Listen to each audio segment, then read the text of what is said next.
Welcome po sa ating channel. Ako po si Pastor Moto Reaction Vlog. Grabe, hanggang ngayon, na-amaze po ko sa nangyaring celebration sa birthday ni Tatay Digong. Happy birthday po at maligayang ika-80 taong kaarawan ng inyong buhay. Pagpalain kayo ng ating Diyos. Mga kababayan, mga kapatid, yung celebration na na-witness ko ngayong araw na ito, kung paano pinagdiwang ng maraming Pilipino ang ika-80 kaarawan ni dating Pangulong Rodrigo Duterte, hindi ko tuloy maiwasang balikan yung mga panahong siya yung ating presidente, na siya pa'y namumuno sa atin. Nakita ko kung paano niya binago ang politika at kung paano niya ginising yung damdamin ng maraming Pilipino. Kasama na po ako.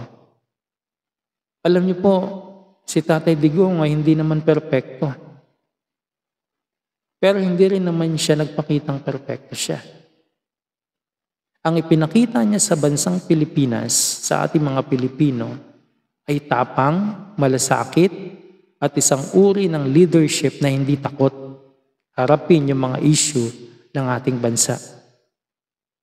Marami ang sumuporta sa kanya, hindi lang dahil sa kanyang mga policy, kundi dahil naramdaman ng ordinaryong mamamayan ng Pilipino na meron silang leader na handang lumaban para sa kanila. Sa kabila ng mga kontrobersiya, patuloy ang suporta ng maraming Pilipino sa kanya. Para sa iba, para sa atin, siya isang ama ng bayan. Diretso magsalita, hindi takot sa kritisismo, at laging inuuna ang kapakanan ng masa. Ayun ang maganda sa kanya. Ang mga pagbating natanggap niya ngayon sa birthday niya ay patunay lamang na meron siyang legacy na naiwan sa puso ng maraming Pilipino. Alam niyo po, hindi man natin masasabi ngayon kung ano ang hinaharap ng politika sa ating bansa dahil napakagulo po ngayon. Nagkakaroon na ng personalan hanggang pinakulong na nila si Tatay Digong. Pero isang bagay ang sigurado.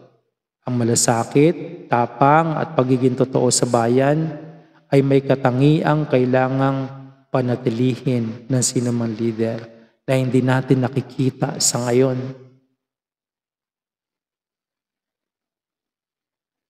Bilang panghuli, gusto ko lang po magbigay ng mensahe sa ating Pangulo. Maligayang kaarawan po, Tatay Digong. Salamat po sa iyong serbisyo, sa iyong sakripisyo, sa mga aral na iniwan mo sa amin. Naway patuloy mong gabayan ang susunod na henerasyon sa pagiging mas mapanuri, mas may malasakit, at mas handang ipaglaban ang tama para sa bayan. Na hindi natatakot kahit maranasan ang nararanasan mo ngayon. Mabuhay ka, Pangulong Duterte.